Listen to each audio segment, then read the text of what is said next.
Nation! What's up, Brite Nation? Now, as most of you know, we have been to Moab, Utah a dozen plus times. The downside for us is that every time we go to Moab, it's for the Easter Jeep Safari, which is fantastic. It's such an incredible event. However, that means that most of the time, we're doing the same exact trails every single time we're in Moab. Yeah, they're sponsored rides. We've done Steelbender like 6 times. Done it more times than we need to in life. Yeah, the general ones we've done. But the downside for us is that means we haven't ever really had the opportunity to explore Moab. But that changes today because it's the beginning of fall. It's beautiful. The stepchild done.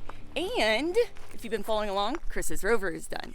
So we've decided to take a family trip with the pups out to Moab, Utah, to try some trails we've never tried before, but maybe you guys have.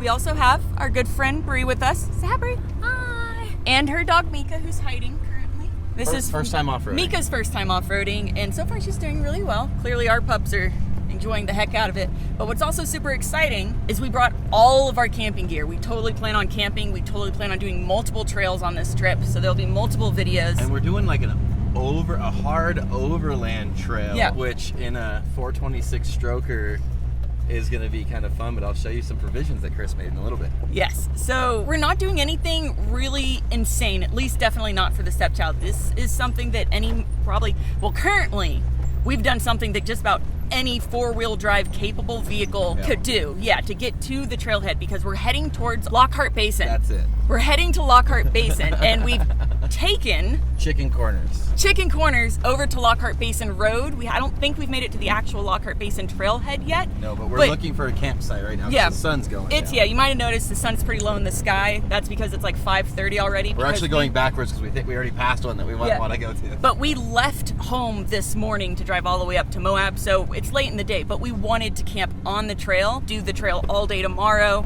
camp again, do another trail, etc., etc. It's honestly going to be so much fun. So we've officially made it to the trailhead for Lockhart Basin. Still no signs of where we want to camp though. We're still looking. I got tired of walking for a second. I'm hitching a ride. Still no sign of a campsite though. We're looking.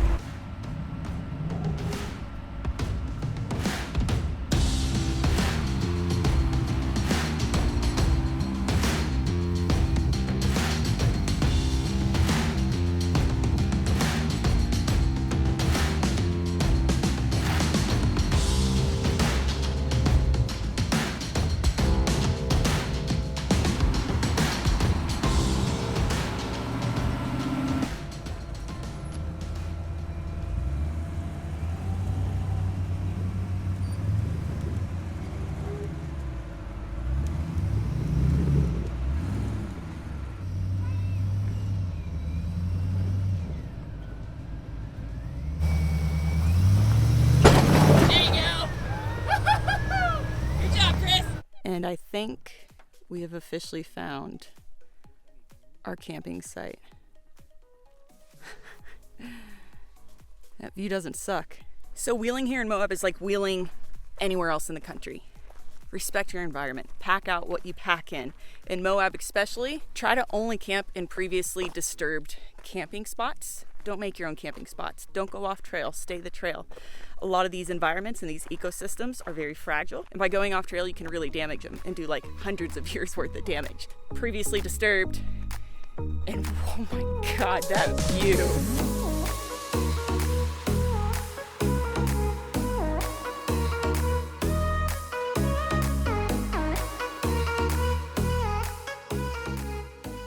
Ta-da! So we have officially set up our camp, and just in time.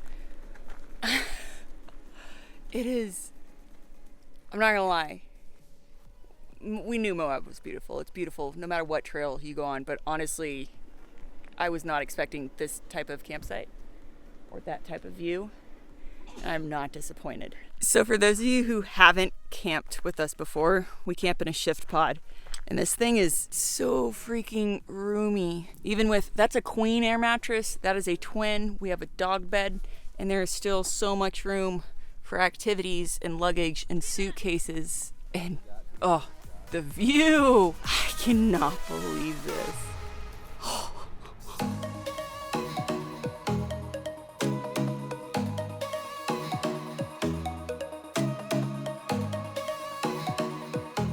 Good morning. Good morning. It was so quiet out here. I could hear my heartbeat in my ears. Like it was so drop dead quiet and gorgeous. It was so quiet out here. It was loud in that here. It was loud in 10 here. times amplified Kevin's snoring. Oh, yeah. All night long. I had earplugs in though, so it wasn't too bad because they were laughing. Anyways, as you can see, we are already packed back up, ready to go and actually hit the trail. So we did do a little bit of Lockhart Basin last night, like maybe a couple 100 yards worth of the trail. Half a mile. Just honestly, just right to there, and then it came back up to here. And so far, I will say, Difficult. It's a difficult trail. For the stepchild, it's pretty easy. So far, it's over a walk in the park. But for any mild or moderately, I'd say Jeep modified 33s Jeep, or 35s. I mean, you gotta. it absolutely would be a technical trail. This is the beginning. For the Rover, you've already seen the Rover. It's going to be a good trail. I'm excited, but we have a whole day of wheeling ahead of us, so we got to get going. So what's pretty cool about this trail too is there's a couple different lines through some of the obstacles. So you've got some more technical stuff like here. You also have bypasses that go around some of the technical stuff. Hi, Peanut. Now, not all of the technical stuff has had a bypass, but quite a few of them have, so that's nice. Now, I do want to mention this is also a really long trail. It's like 2.5 hours just to get to the trailhead, and then the trail itself is almost 40 miles long, and then you've got to take a Fire Road, another possibly 50-60 miles, and then you've got to make it all the way back to Moab, which is probably another 70-80 miles. It's at least that's what the numbers say on all the maps that we have. So we've got an America's Most Wanted 426 Hemi. So it was originally a 392 V8, and it was built up to be a 426. So it makes a little over 600 horsepower. Does great on everything except for fuel, like especially out here crawling. So Chris whipped up this bracket last night to go to my license plate mount, so we could hold 2 3-gallon Rotopacks. If I had 2 more, I could get extenders and actually run 4 of them, which would be fantastic. Chris did not have the time to do that to his Rover, so Chris, how many gallons of fuel did you bring? Whoa! He brought a 5-gallon. Well, the tank holds 23, so I brought 23 gallons. Including the empty 5-gallon jug I brought air that he forgot to fill up. so I gave him one of my 5-gallon jugs, and last night at camp, I was just like, hey Chris, did you not put fuel? Did you forget to put fuel? So the only spare fuel we have is that are those 2 Rotopacks. And this is a V8 as well. Yes. And we found out over a tank of gas, it gets 1 gallon better. 1 gallon better. Two or three, because that was half a tank every time. For was me. it half tank? Okay. So the goal is to make it back to Moab. If not, then 1 vehicle, probably his, because it gets better gas. We'll get all of that. He'll have to run into town, get all the fuel, then come back out and meet us a couple hours away from town.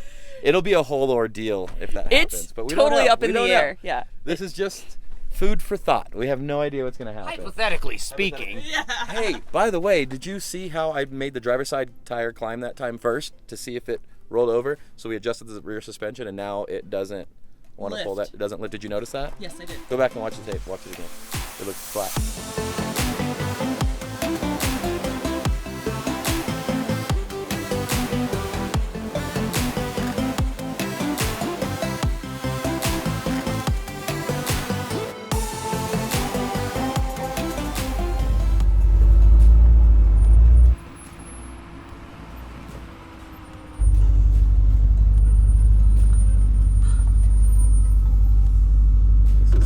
Super fun.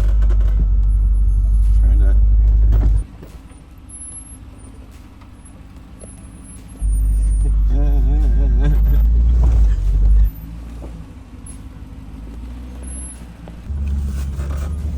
It's okay, dogs. You guys just stay right there. Don't worry about it.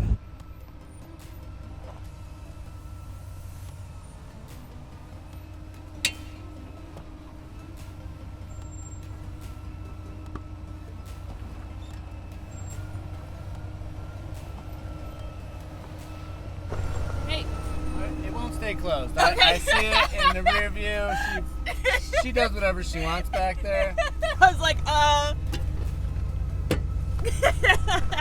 just in case anyone was concerned, I promise it's not a dead body on top of the rover. That is the shift pod, which originally yesterday was inside of the rover, but we decided to strap it to the roof. But it is a little uncanny how it does resemble something else. Definitely something else on this trail you should bring is a spare tire. Which, I'm running neither of us have. I'm running 40s, Chris is around 35, so even if we brought one spare tire, it wouldn't work for either one of us. But neither one of us brought spare tires anyway. Yeah, we didn't bring spare tires. So I have a spare tire bracket that adapts to my Motobilt reinforcement gate. But we put it all together, and I forgot that it was an M14 because our lug nuts on the Jeep are 9/16ths, not an M14. So I used a 9/16 and just cross-threaded all the threads on it. So it was no longer going to hold a 40, and we didn't have the time. And I don't know what Chris's excuse is. I don't think Chris has a provision for a spare tire. But good news is I got tons of tire plugs, and we're on Nittos. Not that that's an excuse. Nittos are great. We've never had a problem with them. But we are as remote as you can be, and there is a zero cell phone service. So just heed my warning. Do as I say, not as I do. I feel like that is Every video we ever do. Do as we say, never as we do. Kevin's decided he wants to do some running / hiking with the dogs, so I'm gonna hop in and I guess I'm driving. The back of the seat is like soaking wet. I'm only assuming from his sweat. I lean back. Now I'm gross. We'll get these dogs some exercise today. Well, it's still cool out. Oh, come here. These bikers we just passed said that they're on their last day of 500 miles. They're out here doing this trail that we're doing right now. I was like, oh, does somebody just drop you off south of Moab and you guys ride the desert trails back? He's like, no, this is our last day of 500 miles. That's crazy. No, I'm not spotting you. I want you to go fast because I was trying to get the suspension to compress.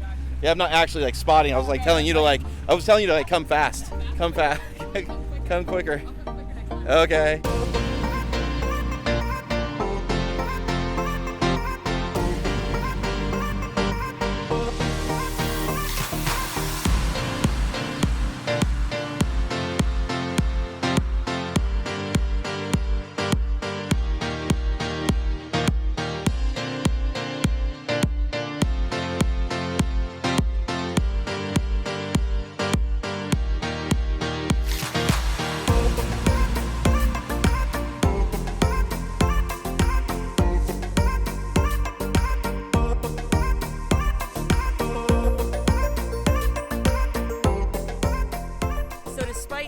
Out in the middle of nowhere, it's still Moab area, so we're not totally alone on the trail. So we passed these guys coming the other direction. So Mike and Taylor, luckily for us, Mike has a 5-gallon can of fuel that he's been lugging around for 1,000, 2,000 miles. He said he'd be more than happy to let us borrow a few gallons of, just in case. Again, we don't know if we're gonna need it, but better safe than sorry. I mean, they had fuel. I was like, I'd rather. If you have a few gallons you could spare. Look, we'd be okay if we remembered to fill up the 5-gallon. And by we mean. He's like, I do. In Chris's defense, apparently he thought the really long trail was tomorrow, not today, or like yesterday, today. But yeah, I guess it is today. I do change. But I think my mind both trails we're stuff, doing are kind of long, so. No, Canes Creek won't have a problem at all. So again, this is just the pure awesomeness that is the off-roading community. So we did offer to pay for the fuel. Mike outright was just like, I'm not taking your money.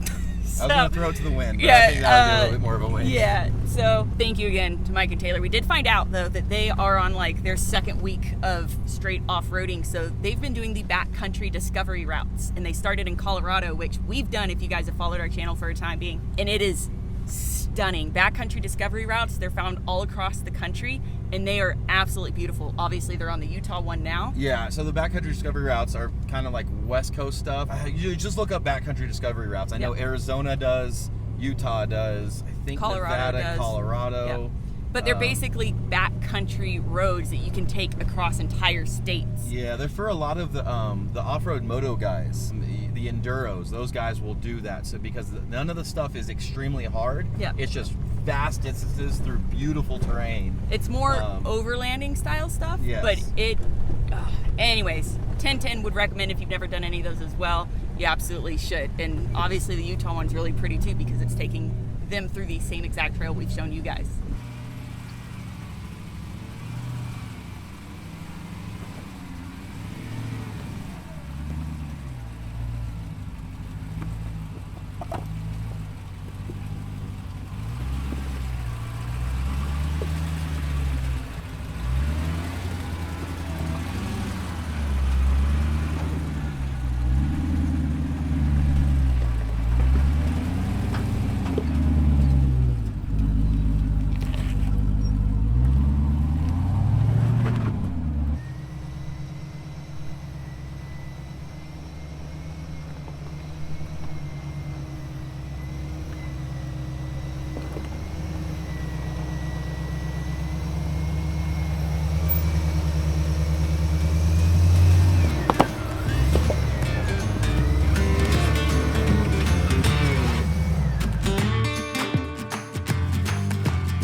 North to south like we did, after you get through all the rocks, you get to like kind of a nice graded road. So we can finally open up the 426 Hemi and the 80S suspension. Ooh. God, that is so crazy how good that feels.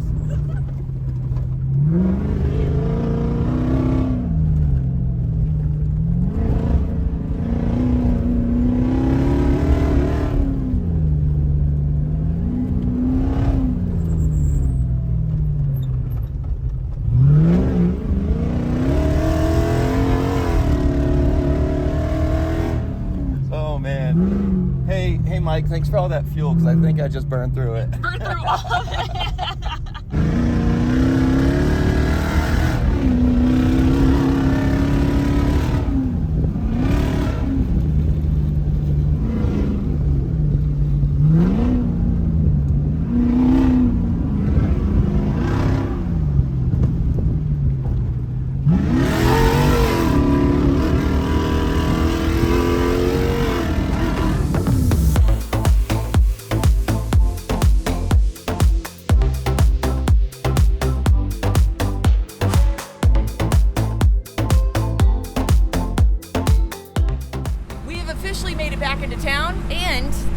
Is even without the fuel from Mike, although thank you, you're so sweet, we would have made it. Would have made it. About 5 gallons left. All right, so 12.13 gallons. So we were at 11 gallons, and then I put another gallon back in that because that kept leaking fuel. So I just dumped it in there.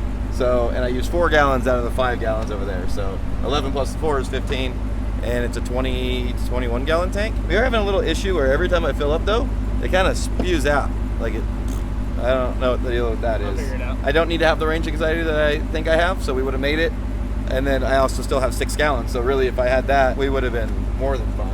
I think you're back about 13, 14 miles a gallon, probably 13. Somewhere around there. I made it exactly 12 gallons. Now keep in mind again, once you get back to pavement, it's about 70 miles back to Moab. So you have the entire trail getting to the trail, which was about 2.5 hours. The entire trail itself, and then once you're back to pavement, it's another 70 miles. So it's definitely, again, not a short trip. However, if the 426 can do it, I'm sure most would be totally fine. Anyways, that's that. That's all we have for you. We made it. We are officially, like we said, we're back in Moab. We are right next, that's Arch's Thai, if you love Thai food. Really good place. So we're gonna go eat is what we're gonna do. But guys, as always, thank you so much for watching. Please don't forget to like, subscribe, and share. Remember, you find all your Lite Brite Nation merch and decals at litebritstudios.com. As always, we love you. And we'll see you next time. Bye. Bye.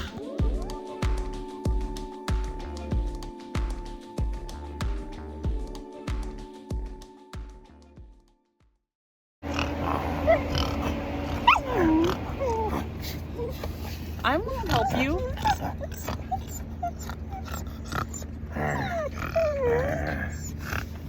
Peanut. Get him.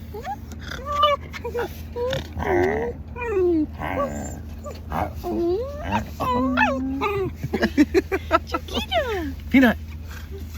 Peanut. Peanut. Get him. Get him. Peanut. Get him. Come here. Come here. Get him. Come here. You get him.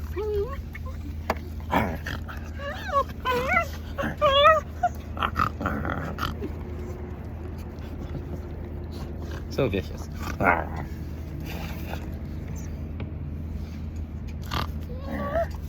don't know what she's trying to do. Here's him.